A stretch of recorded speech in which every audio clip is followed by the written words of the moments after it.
Oregon is going to win big against Idaho. But how big? And what should Oregon fans look for in Game 1?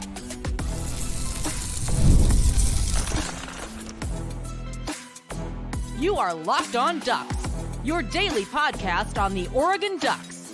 Part of the Locked On Podcast Network, your team every day. Yes, it is that time once again for Locked On Ducks. I'm your host, Spencer McLaughlin. Thank you so much for making this your first listen or your first view of the day. Part of the Locked On Podcast Network, your team every day, and your number one source to stay up to date with the Ducks, which is why, if you have not already, please like, comment, subscribe, rate, and review wherever you listen to or watch this very show, which is brought to you today by 5 Hour Energy, which fixes tired fast. With zero sugar, convenient portable size, it is the perfect pick-me-up for getting stuff done. Go to 5hourenergy.com, use promo code LOCKEDONCFB to receive 20% off your order. This offer is only valid until September 30th on one order, cannot be used with other promotions. Go to 5hourenergy.com today. That is Max Torres, Scoop Duck, and the On3 Network and the Ducks Dish podcast joining me here to get you ready for Idaho. Biggest things to watch. We'll do stat line predictions, but let's just start with the excitement level here, Max, because Oregon's going to start 1-0. They're going to beat Idaho very soundly on Saturday. I can't remember the last time an FCS opponent even gave Oregon a legitimate scare. This is not going to be any different. We'll get into the Vandals a little bit here, but man, how are you feeling about Oregon going into this game? I'm feeling super excited, just like everybody else. I'm going to write a column for Scoop Duck just talking about how it feels like there's a little something different in the air this year. And I was talking with Justin Hopkins about it on our podcast, but it's just like all the talent that Oregon has, Dan Lanning at the helm, the new unis, the Big Ten conference. There's just this perfect snowball of so many different things that has led to what feels like an unforeseen, never before seen type of excitement for the Ducks. And it feels like they've got pretty legitimate national championship aspirations. I'm not predicting that that's what's going to happen, but I think they really do have all the makings of that caliber of a roster, and just feels like they're in for a special year, and I'm super pumped. Yeah, I think one of a kind excitement is the right way to put it, because we've never seen Oregon in the Big Ten before. They've got the patch. It's an all green uniform combo. I think it looks slick, very solid. They tend to go, I think, a little bit more standard and not bust out their best uniform combo of the season against their FCS opponent. Like last year against Portland State, it was, black helmet, double yellow, solid, looked good. I didn't dislike it, but definitely wasn't, top 2 or 3 of the season. But I think the New Jerseys look really, really good. But this is an Idaho program that is a lot different than it used to be. Jason Eck is back as the head coach this year. He was once the offensive coordinator at South Dakota State, who have won the last 2 national championships at the FCS level. This is a program that he led last year in Idaho. They got all the way to the FCS quarterfinals, and certainly they should be one of the best teams in the Big Sky this year. But they have a lot of turnover. And when you're going up against a roster like Oregon's, which is one of the 5 best in all of college football by just about every metric, you have to, I guess 24/7 Sports Composite Talent has it 6th, but one of the 10 best at the very least by any metric you look at. There's a big discrepancy here. Oregon is going to roll, but I think for Idaho, it's an opportunity for them to try to showcase to the rest of the Big Sky what they are capable of. And on the other side for Oregon, it's leave no doubt, get up early, get up often, don't have any lingering conversations about, Oregon got off to that slow start. Are they really this, that, and the other thing? But at the very least, this is a game to work out all the kinks in the offense as well. And I think Dan Lanning looks at this season opener, Spencer, as an opportunity to set the tone for the rest of the season. Come out fast, come out strong, punch them in the mouth, and don't look back. So I think we are going to see some of that, like you said, working out the kinks. But if everything goes according to plan for Oregon, I think you get Dillon Gabriel in there, throw a couple touchdowns, and get Jordan James rumbling on the ground behind an offensive line that has some shuffling going on. And then you put the backups in, put in those 2s, put in those 3s if you need to. And I don't think there's been this much excitement around some of the backups for a long time, because you look at what Oregon did in the recruiting rankings this past year. They bring in their best class ever in the 2024 recruiting cycle. And then they kind of one up that, if you will. They supplemented it with the transfer portal. And an offseason that I didn't expect Lanning and company to go as hard as they did in the transfer portal, but it just shows you how all in they are for this year. So for Idaho, I don't think anyone has super high expectations. They're just going to be excited to be watching college football on a Saturday back inside Autzen Stadium and getting a glimpse, because that's really, I think, what it's going to be, a glimpse of what's in store for the Ducks this year. Yeah, and Idaho at a glance lost a couple of receivers to the NFL, lost a handful of other transfers to Power 4 programs, including their starting quarterback, Giovanni McCoy, who is expected to start for Oregon State this week when they play Idaho State. But shout out to Jack Lane, who is expected to start for Idaho, Lake Oswego High School grad. Go Lakers. I think he could be in for a very rough day against this Oregon defense, which has got a bunch of talent on both sides of the football. But, you know, there's some experience on this Idaho defense. So as far as FCS opponents go, there are weaker opponents. Like I don't think that Portland State a year ago was as good as Idaho is this year, even though the Vandals are kind of reloading compared to the national championship aspirations at the FCS ranks they had last season. But regardless, I don't think there's anything Idaho can do in this game to be on Oregon's level. I think they could score a touchdown, maybe two. You know, we saw Eastern Washington get 2 touchdowns a couple of years ago. You could see that, but I think Oregon rolls in a pretty big way, and it's an opportunity for Oregon to – I'm just excited, Max, frankly, to see so many different depth chart elements. Who's going to be the number 2 corner if Jaleel Florence is out? Who rotates in at safety? What do the defensive line rotations look like on the interior? I think that's what is exciting me the most, because I know Oregon is rolling here.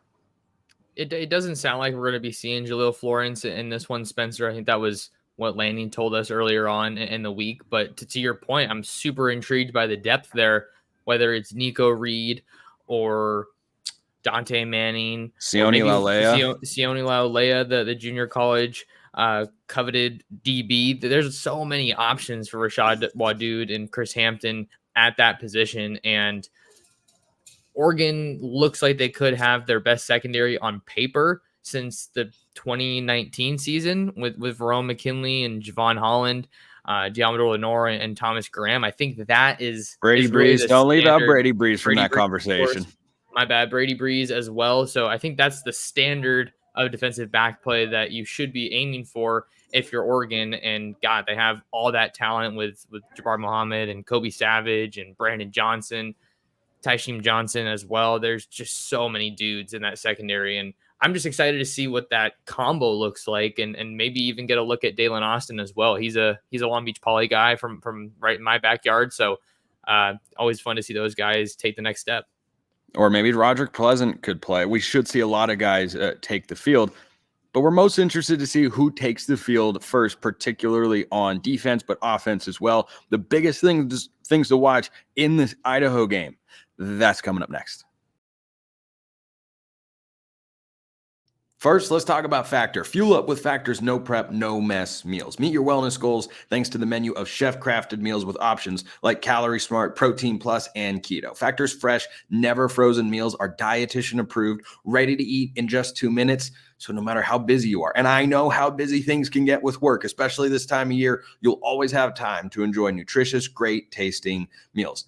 35 different meals, 60 add-ons and above. You've got a bunch of options to choose from every week. You'll always find new flavors to explore. Make your day delicious from breakfast to dessert. Stay fueled with easy, nutritious options. Head to factormeals.com/LockedOnCollege50. Use code LockedOnCollege50 to get 50% off your first box plus 20% off your next month. That's code LockedOnCollege50 at factormeals.com/LockedOnCollege50 to get 50% off your first box plus 20% off your next month while your subscription is active. Check out Factor Meals today. And once you do that, go give eBay Motors a look. Passion, drive, and patience, the formula for winning championships, is also what keeps your ride or die alive. eBay Motors has everything you need to maintain your vehicle and level it up to peak performance. They have superchargers, roof racks, exhaust kits, LED headlights, and more. Whether you're into speed, power, or style, eBay Motors, they've got you covered. With over 122 million parts for your number one ride or die, you'll always find exactly what you're looking for. And with eBay Guaranteed Fit, your part is guaranteed to fit your ride every time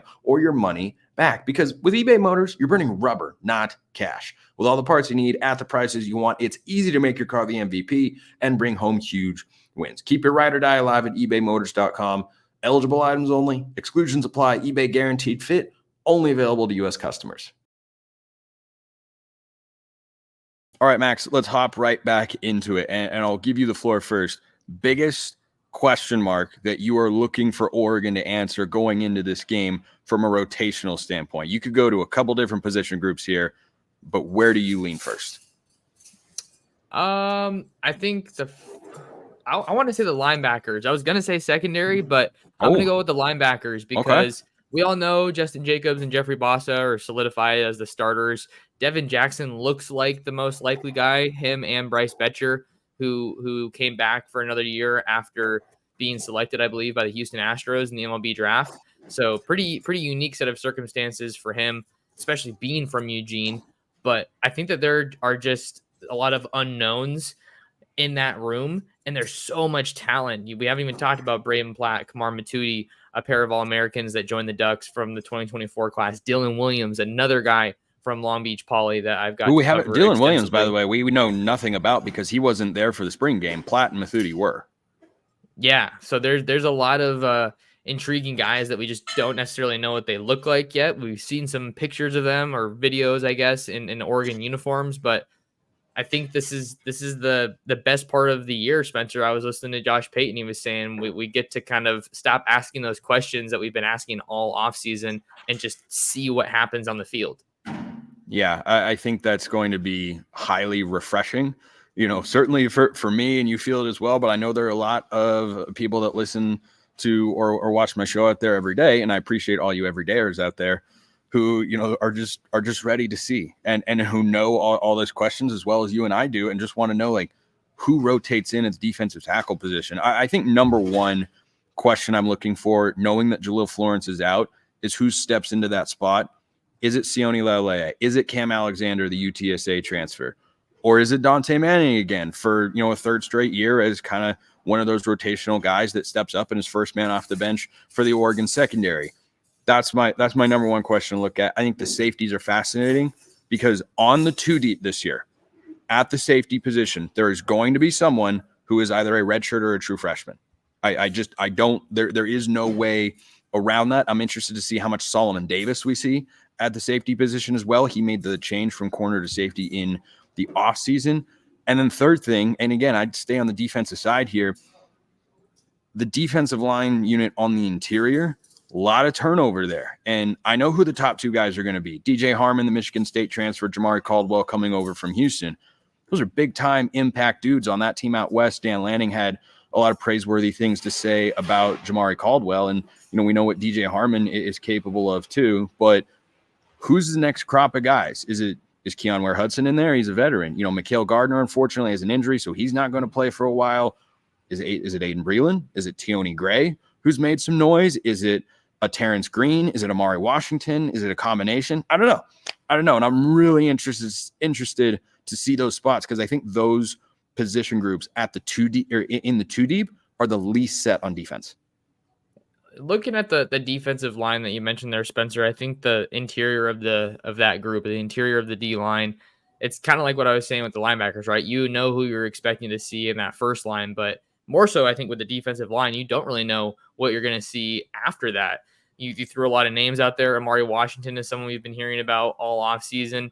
Tion Gray is someone who I was speaking to a source the other day. They were telling me he's going to be a problem after getting to see him in action at the scrimmage. So he's 6'6", 300+ pounds. We don't see a whole lot of true freshmen play along the D line, but maybe we do see it this year. I think that would be awesome development. To be fair, on the interior, not as much, but we saw 3 true freshman edge rushers last year. Yeah, more so the interior. And I mean, what's in store for them? I think Tatum Tuioti looks like he's ready to make a step as well. The fact that the 3 of those guys played a good amount last year is just awesome because I don't think you were putting them out there because you had to. It was just because they were good. But interior D line, the Ducks have been stacking talent there. Terrence Green's another one that you mentioned. He just looks massive every time you see him. So I think that getting guys that can not only stop the run, Spencer, but who in that second line can push the pocket, who can generate some penetration and some pass rush, because that's, I think, really what makes an interior D lineman special, not just stopping the run, but being able to get after the quarterback. Yeah, I agree. And you lost a guy in Brandon Dorlus who was as good at generating interior pressure as any defensive lineman in all of college football. He was one of the leaders in the country in quarterback pressures among interior defensive linemen last year. So I agree with you there. Offensively, yeah, I want to see how Dillon Gabriel looks in this offensive system. We know he's got all the weapons at his disposal, but the big question becomes what the offensive line looks like with potentially former walk-on Charlie Pickard starting at center. And, people have a lot of glowing things to say about him. He's played a handful of snaps in his college career, but none in, high leverage situations. And that's what he's going to be thrust into this week. Now, that shouldn't make too much of an issue because his recruiting profile coming out of high school was to end up at a school like Idaho. But I think that for him to be in this position as a Jesuit high school grad is, number one, really cool because he's a local kid, even though I'm a Lake Oswego guy and I have my own thoughts on Jesuit, but I'll let that go for now. And I think that for Pickard, if Poncho is starting at right guard while Matthew Bedford works his way back from an injury, then I think this could be the biggest question for Oregon offensively going through the next few weeks because you just have so many known commodities. You do have a lot of known commodities along that offensive line. I think having a guy like Charlie Pickard in there is just exciting for all the reasons that you mentioned. And just the story behind it too. He's talking about how Alex Forsyth and Ryan Walk played a big role in what he's been able to do and how he's had that little quote outside of his locker since freshman year of just trying to be less robotic, I think was the specifics of it. So there's just so much energy around that offensive line room with Alik Terry. And even though you lose some key players, you return a lot as well. And man, I just can't wait to see what they're going to be able to do in the trenches because he's a young coach, but God, he's got to be one of the best offensive line coaches in the country after producing a Joe Moore Award finalist in his first year with the staff, or first year back with the staff, I should say, after he was a GA with the Cristobal era. Yeah, I think Terry's best moment for me so far was in that team out west when he plays the winning card in whatever game they're playing against Johnny Cornelius. The energy that the guy exudes is just absolutely infectious, and I am absolutely positively here for it. We still have more to get to on the show, looking at Oregon season opener against Idaho. Stat line predictions from myself and from Max. That's coming up next. This episode brought to you by 5 Hour Energy. Tired after lunch? You're not alone. In fact, research shows that more than 70% of us hit the wall after lunch. Let a 5 Hour Energy shot help you leap over that wall instead of crashing into it. 5 Hour Energy fixes tired fast. Whether you have a long list to do for work, a list of DIY projects, whatever it is, 5 Hour Energy can help. With zero sugar and a convenient portable size, it's the perfect pick-me-up for getting stuff done. The 5 Hour Energy website has flavors galore, folks. Watermelon, tropical burst, grape, berry, and more. There's a flavor for everyone, so go try them all. You can put together your own 24-pack or a 12-pack. You choose the flavors, and it's delivered right to your door. If you go to 5hourenergy.com, that's the number 5hourenergy.com, and get some 5 Hour Energy product today, you can use my promo code LOCKEDONCFB to get 20% off your order. The offer is only valid until September 30th. One order cannot be used with other promotions, but the code is not good on subscription orders either. But guess what? You can go use it right now and get everything you want. Stop hitting that after lunch wall. Go to 5hourenergy.com today. All right, Max, let's dive into the numbers before we get to our final score predictions at the end of the show. Spoiler alert, I'm going to have Oregon beating Idaho by a substantial margin here. But when I look at the different offensive weapons that Oregon has and how spread out the ball can truly be, I think Tez Johnson has a big game. I'll go double-digit receptions, and he goes for 100+. Don't know if he catches a touchdown, though. I think you could see like a 10 to 12 reception day for Tez Johnson for 120, 140 yards, whatever it is, but no touchdowns because there are a lot of other end zone targets, that have big bodies like Terrence Ferguson, who might be playing with a club, might not. I think he had it off on the last day of practice after wearing one the other day. But I think Tez is over 100 yards. I think Jordan James is over 100 yards. I think Gabriel just gets over 300 yards because it sounds easy on paper. I do think there can be a challenging component to that because I don't expect him to play past, about the midway point of the third quarter. At least he shouldn't need to. And then Oregon should be able to run the ball pretty effectively. Gabriel's not going to have to, throw the ball 40 times in this game. But I do think he'll create enough explosives, and Oregon's receiving core will push him over that 300-yard mark. So I think those three heavy hitters for Oregon hit those thresholds in game one against Idaho. It certainly seems attainable. The one with Gabriel might be the one that is the most up in the air, Spencer, right? Because you mentioned that he probably won't play the whole game. And I think you do have the chance to hit it, though, with some explosive plays and some deep shots in the first half, whether it's Tez or Evan Stewart or some other receivers. So I think that's all pretty attainable. I think one of my surprise storyline predictions, which was kind of around the stat line conversation, so maybe I'll just pitch that in. I have the Ducks forcing 3 turnovers or 3 takeaways. Ooh, so I think that would one. be something pretty exciting for fans to see. 2 interceptions and a fumble. So they gotta be one of the better teams in the country at forcing turnovers. I think they were last year. I'm not sure where they ranked statistically, but I think it was in the upper tier among college football's best. And with all these playmakers on the team, Spencer, I think that should be the expectation once again this year. Yeah, so interesting note from last year's game against Portland State, Bo Nix did not have a 300-yard game. Oregon had 2 100-yard receivers. Jordan James ran for 86 yards on just 10 carries. Bucky Irving went for 119 on 4 touches. This is a higher and Big Sky defensive line that has some experience for Idaho. So I don't think Jordan James goes for 119 yards on 4 touches like Bucky did last year. But certainly, if you give Jordan James anywhere from 15 to 20 carries, he should be able to eclipse that 100-yard mark. But if Oregon has 2 100-yard receivers in this game and Tez Johnson is one, who would you pick as the second? The obvious answer might be Evan Stewart, but I was gassing up Trayshawn Holden on yesterday's show because I'm a big Trayshawn Holden fan. I could see either one of them going for 100 plus. That is a good one. Well, I don't want to take either of the guys you mentioned because those are layups. It feels like. And Gary Bryant Jr., by the way, questionable for this game. Yeah. I'm going to say Terrence Ferguson could be one possibility. I really hope he gets more volume this year. I'm a big tight end fan. And then we throw Kyler Casper out there. There's just so many options at receiver, Spencer. Kyler Casper is one that fans have been waiting to see break through for a while. Jurion Dickey is another one. And I love his story just about everything that Will Stein had to say. It's not as easy as you think it is. The injury that hindered him. He was trying to get his body right, and now he feels like he's molted a version of himself because he goes from 99 to 13, which he wore in high school. So I kind of want to say a little bit of Jurion too because he's a Bay Area guy. But I'll go with Terrence Ferguson and Kyler Casper to eclipse the 100-yard mark. One of those two, maybe not both, but one of them.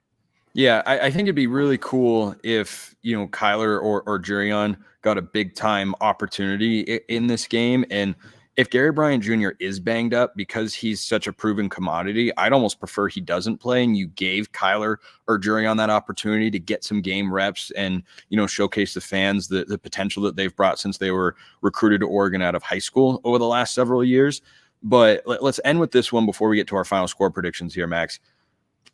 How many quarterbacks play in this game? I'm 60% confident, I'll say, that number is 3, that you see Dillon Gabriel, Dante Moore, and then a little Austin Novosad. Novosad had, I think, 1 drive last year against Portland State. I'd love to see him get that opportunity as well. But, Gabriel, fascinating to watch. But so too, Dante Moore, how does he look in this offense? And then what does Austin Novosad look like after shining in the spring game? I hope we get to see all 3, and I lean towards the answer to that question being yes. I think 3 is a reasonable number for quarterbacks that we expect Oregon to see because you got to think at this early point in your schedule, it only benefits you to play more. And I think that has been one of my knocks on Oregon staffs in the past is not getting other quarterbacks enough snaps when things are kind of put away. I think that was one of my criticisms, I guess, if you will, when Ty Thompson elected to transfer. I just don't understand why he didn't get some more snaps out there. I think when Lanning did a much better job of that than Mario. There were games where, you know, Herbert or Anthony Brown were in the game in the Mario Cristobal era, where you look at the score of the game and you're like, why is he still, like, one in particular, you know, Ty Thompson obviously wasn't on the team. And for those interested, Ty Thompson actually got beat out for the starting quarterback job down at Tulane, which I think stinks for him personally, but such is the way of college football. There are a lot of talented guys out there. 2019, Oregon was up big against UW, and Herbert was still in the game in the fourth quarter. I think we were all watching going, what is he doing? Why is he on the field risking injury with the game still in hand? So if Dillon Gabriel and the first teamers take care of business, they should be out by midway through the third quarter, and or maybe even earlier than that. And then you should be able to get Dante Moore and Austin Novosad a couple of drives each. Yeah, and I think as excited as I am to see Dante Moore, if he is in fact the guy who takes over for Dillon Gabriel in 2025, follows in his footsteps, I should say, I still really want to see Novosad, because I've heard so much good things about him, so much buzz. Everyone seems to really like him around the facility and in Eugene, so I don't see any reason not to get him on the field, especially if the game's put away. Yeah, and, you know, he was kind of the surprise standout of the spring game. You know, he had the bad decision on the interception. He forced it down the field. And then after that, you look at every throw he made and you go, wow, he gets through progressions. He's putting the ball accurately. He's making back shoulder throws. He had that perfect throw to T-Ferg, who uncharacteristically dropped it with Tatum Tuioti draped over. Like, he made some high level throws in that one. So I'd love to see him get a chance. We'll wrap up real quick here, Max, with our score predictions. I've got Oregon 66, Idaho 10. Final score, and Oregon covers that 43.5 point number that they're favored by. We're not too far off. I wrote on Scoop Duck 70-10. Run up the score. Poor Idaho. What did they do to you, Max? What did Idaho do to you but give Oregon Kenyon Sadiq? Because I was thinking closer to like the 63-ish range, but then I was thinking, God, this offense is just like dumb talented. There's so many dudes on that offense, so why not lean on the over? All righty. Max Torres, the Ducks Dish Podcast, scoopduck.com. You can check him out over there. Max, appreciate it, and I'll be seeing you soon, my guy. I cannot wait to watch an actual brand new football game. I've watched highlights of the old games way too many times. Yeah, it's time to finally get the season underway. Thanks for having me, Spencer. Thanks for making this your first listen of the day. Go make Locked On College Football your second. I host over there, getting you ready for the rest of the college football world every single day on YouTube and wherever you get your podcasts. Appreciate everyone listening. I'll see you next time in the post-game show after Oregon's game against Idaho. Till then, have a wonderful rest of your day, and go Ducks.